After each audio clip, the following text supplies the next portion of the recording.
So everyone is talking about how Joe Biden's withdrawal from the presidential ticket basically ended Robert F. Kennedy Jr.'s campaign. Nobody, though, is talking about Israel. Of course, it's true, the numbers bear the Biden point out. Let's start right there. Pew analyzed poll results and found, quote, many of Kennedy's July supporters decided to back a different candidate after Joe Biden left the race. These voters picked Kamala Harris over Donald Trump by 2-1. What's interesting about that is, from my perspective, it shows a whole lot of Kennedy voters just wanted a sentient Democrat or a sentient center-left candidate to vote for. They found that in Kamala Harris, no matter how many ideological differences they may have with her. Pew also found, quote, in August, Kennedy supporters were sour on both Harris and Trump.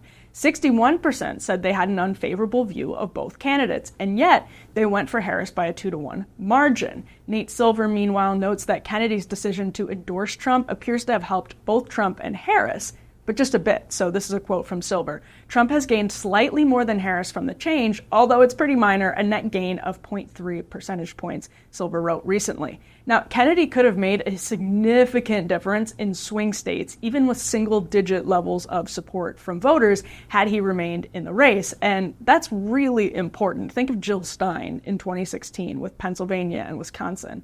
But if we look at Kennedy's campaign another way, polls aggregated by Real Clear Politics actually stopped finding him hitting around the 20% mark earlier this year.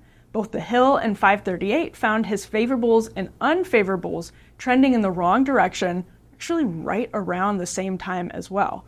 Now, it's very possible Kennedy's staunch support for Israel and its war on Hamas halted the campaign's momentum. And that may sound objectionable ideologically to some people, but let's look at the numbers.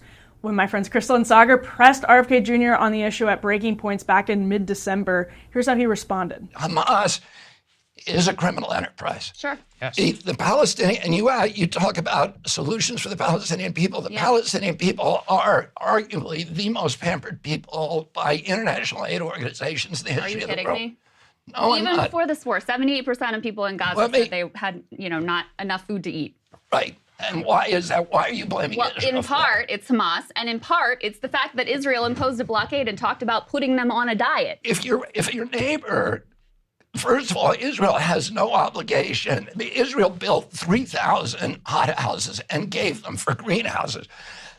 That would have made Gaza completely food self-sufficient, gave it to them as a gift, offered to rebuild the port of Gaza to make it the Singapore of the West.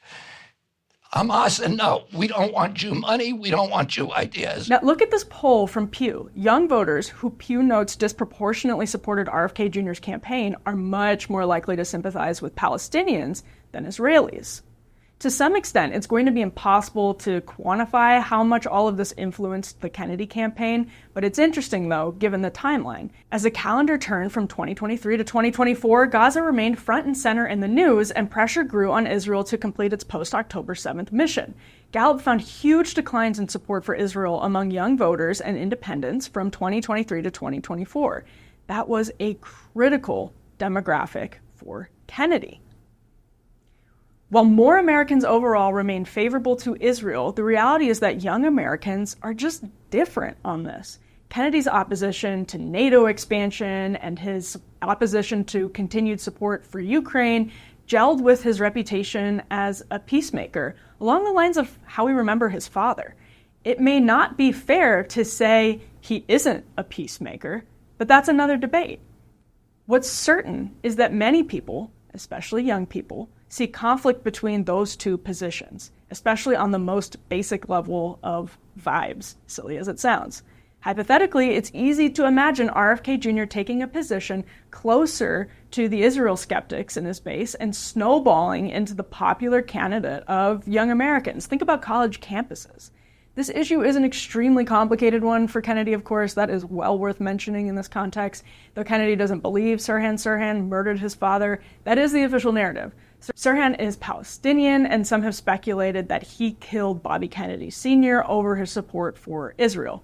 But the broader point here is that capturing the RFK Sr. campaign magic, remember those ads Bobby Kennedy Jr. was running, trying to capture that magic? It once seemed doable, I think at least on a Perot-like scale for RFK Jr.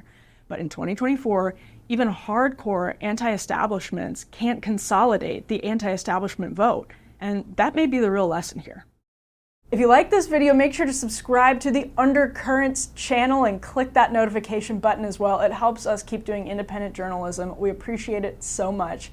Thank you for watching.